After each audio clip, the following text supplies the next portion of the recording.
Hey guys, it's Justine here from I Should Read That, and today I am giving you a list of spooky recommendations for your fall and Halloween TBR.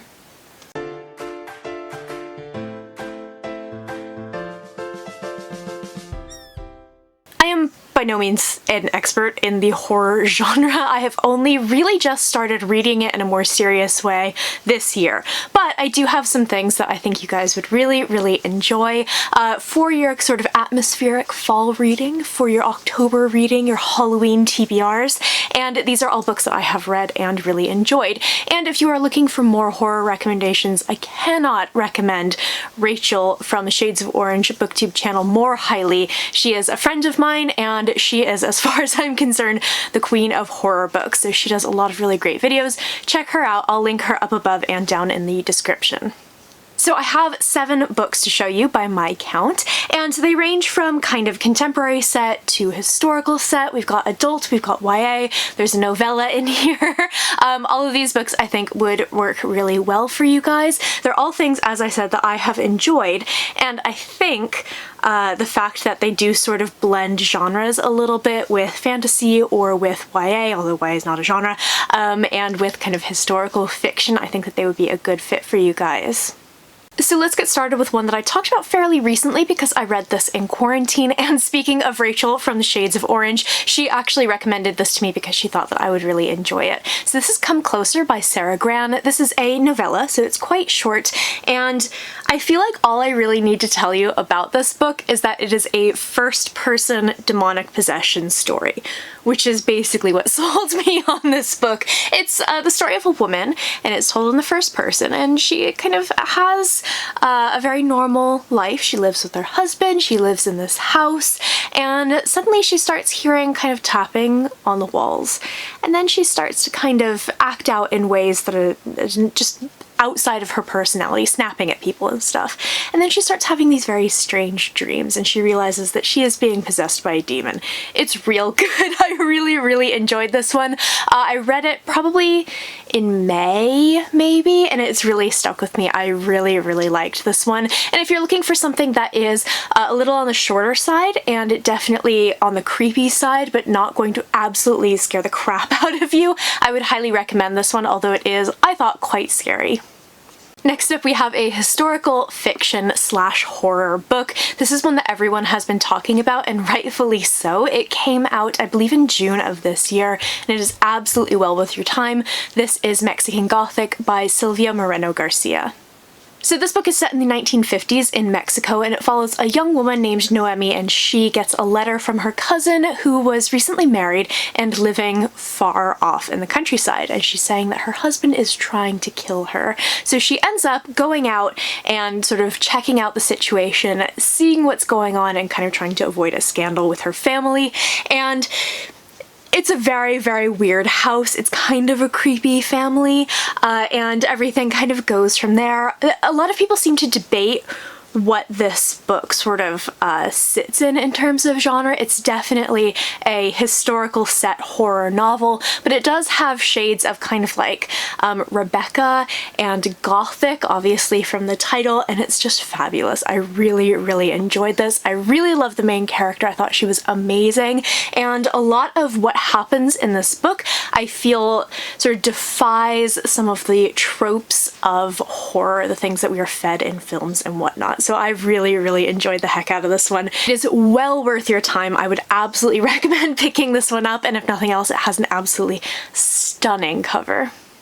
Moving on to more historical horror, one of my absolute favorite authors at the moment is Laura Purcell, and while I would recommend pretty much most of what she's written so far, I really think that The Silent Companions is a fabulous book. And this was her very first novel, it was her debut, and it is incredible because it sort of blurs the lines between horror and fantasy and reality. Is this woman going mad, or is there really something paranormal or supernatural happening? So The Silent Companions is very much a Victorian set ghost story. So we follow a woman named Elsie who is pregnant and newly widowed. Her husband died very, very shortly after their marriage, and she's going to go see out her pregnancy in his kind of crumbling country estate called the Bridge. So no one particularly likes her. She comes from a very poor background. They think that she married him for money, and he also mysteriously died shortly after the wedding, and so everyone is very suspicious of her. Everyone kind of ignores her.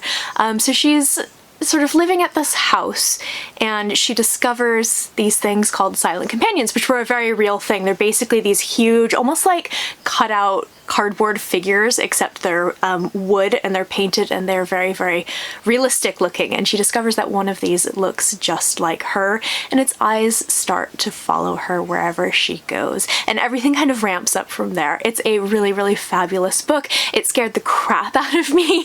Fun fact, I was staying at my parents' place in London when they lived in London, which is kind of a creaky older building, and reading this in a creaky older English building was probably a little too terrifying for me. So if you want something that is going to give you a good scare, I would definitely recommend The Silent Companions. I also think her book Bone China is fabulous as well. Moving into literary fiction, this is a book that I don't want to say too much about, but I thought it was absolutely fabulous. I really, really enjoyed it. Literary fiction's not usually my thing, but this one really clicked with me, I think because of the author's writing style. So this is Pine by Francine Toon. She was originally a poet, and this is her debut novel, and I think that really shows in her writing. She has a really lovely and lyrical writing style, and I was absolutely sucked in by it, and I really loved this book. This is the perfect thing to read in the winter or as the weather is kind of turning cold, because it is an extremely atmospheric novel.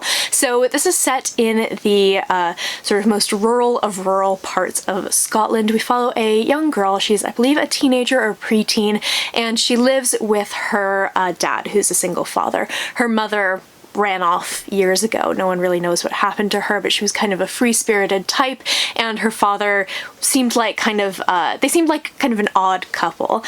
So she is living with kind of these rumors in the small town about her mother and what happened to her, and also rumors about her father, who is an alcoholic and suffers very terribly from depression.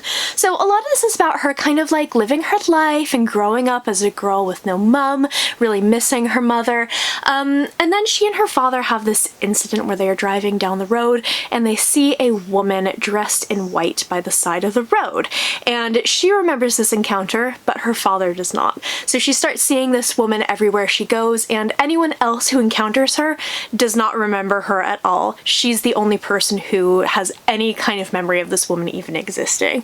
So this is fabulous. I really, really enjoyed this. I think I read this in February, and it was the perfect time to read it because and I was in Scotland at the time as well, which really helped, I think. But kind of like the cold and the misty, dreary British days are like the perfect companion for this book. I really, really love this. I think that this is a little bit more of a reach in terms of the stuff that I usually feature on this channel that I think you guys would really enjoy, but I think this is definitely worth picking up.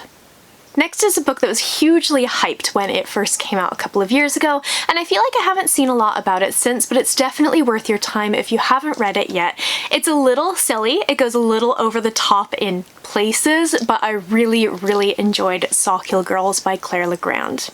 So in this book we follow three girls in this place called Sawkill Rock, which is an island just off the coast of the United States. So we have Marion, who is the new girl. Her family has just moved to this community. She's very awkward, kind of feels like an outcast. Then we have Zoe, who is the sheriff's daughter and kind of a pariah. And then we have Val, who's very much like the queen bee rich girl character. And on Sawkill Rock, girls have been disappearing for decades, and no one's really ever talked about it. It's kind of like the open secret of the island, but obviously we are going to learn what is happening on Sawkill Rock, who is causing this, and what forces have been tapped into. I thought this was so fun. I really, really enjoyed this. As I said, it gets a little batshit crazy at the end, but honestly, it was so much fun. I really loved this book, and I would love it if more people picked it up because I think that it is just a really, really good, fun, atmospheric YA read for Halloween.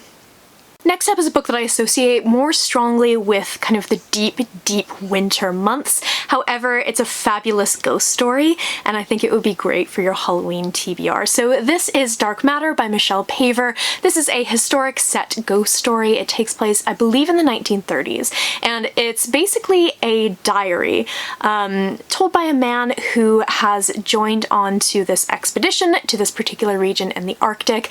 He is basically going to be taking weather readings for this small expedition, and he is really excited. It's going to be the thing that turns his life around. He and the expedition set out, and everything is going fine until people start needing to drop off one by one.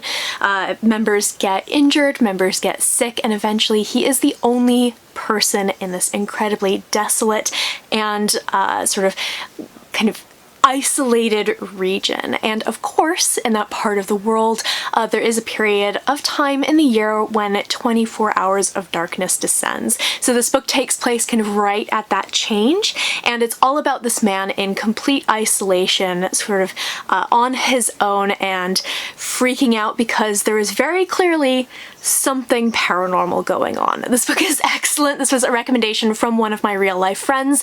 She had been kind of nudging me to read it for a really long time. I finally read it. I'm so glad I did. It's fabulous, and I hope you guys pick it up too.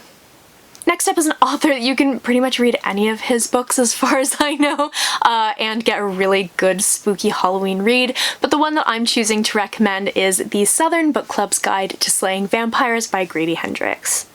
So he has written, I think, 4 fiction books that I know of, and I've read 3 of them. So Horror Store is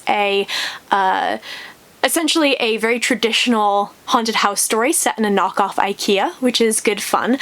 He's also written a book called My Best Friend's Exorcism, which is set in the 1980s, and a girl realizes that her best friend is possessed by a demon. And he's also written this, which is a group of sort of southern housewives in the 1990s, and one of them realizes that a vampire has moved in next door. At the beginning of this is a proof, so I don't know if that's in the finished copy, but he basically writes that he wanted to pit a vampire against his very proper southern mother, and the vampire doesn't stand a chance, which I just totally sold me on this book. It's so much fun. So I really, really liked this. It does have a whole host of content warnings. I would definitely recommend you check out some content warnings for his books if you are sensitive to certain things that you might find in horror, things like rape and abuse and things like that, attempted suicide, stuff like that. But I would highly recommend these anyway. They're a little bit darker, I think, than some of the stuff that I've recommended, although not everything. Come Closer is pretty dark as well. But I think that these are just so much fun. He has this really fun way of adding a layer of something a little bit different to his books. In this case, it's the 1990s setting. It's the very proper Southern housewives. So this is really good fun. I would definitely recommend you pick this one up. I believe this is his most recent one. And what is a spooky Halloween horror reading list without some Stephen King? I know that he's controversial. I know that he has not aged well in many ways. We all read It. We know how that goes. But I do think that he is kind of the king of horror for a reason. I really, really enjoy his books. So the one that I'm recommending is actually not my favorite. My favorite would be 11/22/63, but that doesn't really fit in with this sort of category. I would recommend picking up The Shining instead. The film, The Shining, is very, very different from the book, and I would highly recommend both of them. The film is one of my favorite movies, and I refuse to ever watch it again because it scares the crap out of me, but I love that movie. I studied it in a film class, and that was an embarrassing experience. But the book is really, really fabulous. It's kind of the same idea of this man named Jack Torrance who takes his family off to the Overlook Hotel to be the caretakers for the winter months. Of course, it is up in the mountains in Colorado. They get cut off, and he starts to go a little bit stir crazy. And of course, they are not the only ones in the hotel. It is very, very aggressively haunted as well. I really loved this book. I thought it was so fabulous and so well done. Just a really fun, quick anecdote.